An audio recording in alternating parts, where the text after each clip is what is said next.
एक सादी कहते हैं कि एक बस्ती से मैं गुजरा तो मेरे पीछे कुत्ते लग गए, तो मैं ढूंढने लगा कोई पत्थर मिल जाए ताकि इनसे जान छुड़ाऊं। तो मैं बड़ा हैरान हुआ कि एक बस्ती के लोग भी बड़े अजीब हैं कि पत्थरों को बांधा हुआ है, कुत्तों को छोड़ा हुआ है।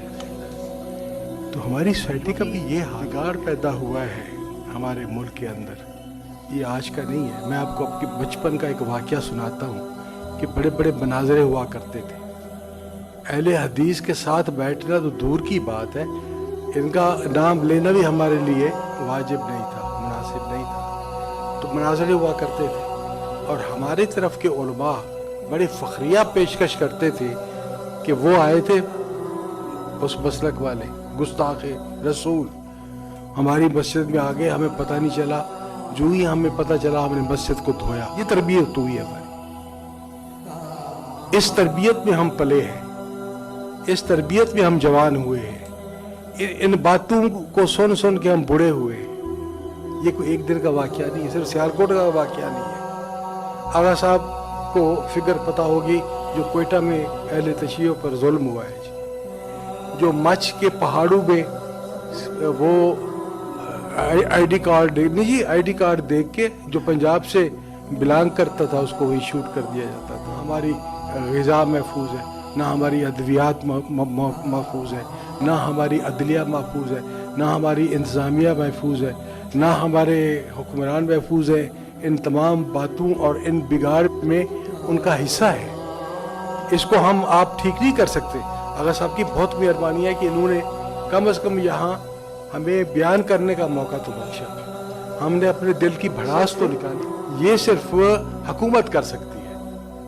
3 तरीके हैं, या अतातुर्क वाला तरीका इस्तेमाल कर लें आप, जान छुड़ा लें, या सऊदी अरब वाला तरीका इख्तियार कर लें कि प्रिंटेड खुतबा इनको मिले और उसमें ये बोले बस, या तीसरा तरीका हमारे पास है सूफिया कराम की तालीमात, जिसमें उन्होंने कभी हमारे क्रिश्चियन, हमारे हिंदू, इनको उन्होंने कभी नफरत से भी नहीं देखा और अपने सीने से भी लगाया है, अपने साथ दस्तरखान पे बिठाया है। तुम ही कातिल, तुम ही शाहिद, तुम ही मुनसिफ ठहरे, अकरबा मेरे करें कत्ल का दावा किस पर?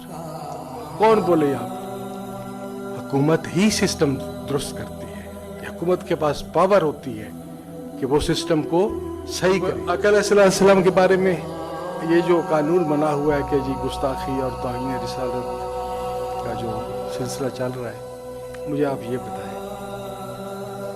चले कचरे वाला कहते हैं ज़ईफ़ हदीस है, औरत कचरा डालती थी आप उसकी आदत के लिए, मैं कहता हूँ ज़ईफ़ होगी शायद, लेकिन फतह मक्का तो ज़ईफ़ हदीस नहीं है।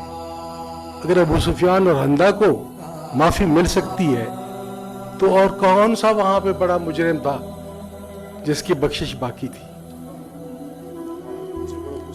गुस्ताख जी, जंगे लड़ी उन्होंने, और क्या करते? सरकार को मारने की उन्होंने पूरी जिंदगी कोशिशें की, तो आप कहते हैं कि तौहीन रिसालत हो गई है। मैं दरबारों का आपको हाल दूं। अच्छा, अब ये यूनिवर्सिटियां थी, कोई खानका नहीं थी, ये तो हमारे इदारे थे, ये तो यूनिवर्सिटियां थी। ख्वाजा गुलाम फरीद साहब कहते हैं कि मेरे दादे के दौर में 25 मन आटा डेली पकता था, 25 मन। कहाँ? कोट मिटन, जो पंजाब का आखिरी डिस्ट्रिक्ट। शोशा शुरू कर दिया कि दरबारों पे शिरक होता है। मैंने दावा किया है, बहुत सारे जगहों पे गया हूँ मैं, पूरे पाकिस्तान में फिरा हूँ। मैंने कहा यार आओ मुझे शिरक दिखाओ, कि शिरक होता कैसे है। दाता साहब ही कहते हैं ना, अल्लाह ताला तो नहीं कहते ना। आप कहाँ कहते जी? दाता साहब के मज़ार पे कहते, ऐसे है ना। कोई नहीं कहता कि अल्लाह से के पास गए, अल्लाह ताला के पास गए। दाता साहब हूँ, बाबा साहब यार, जिन्होंने सारी जिंदगी तौहीद का दर्स दिया है। ऐसा फरमाते हैं हिक्के हिक्के हिक्के हिक्के हिक्कू जरा डू कर जाने ओ काफिर मुशरिक।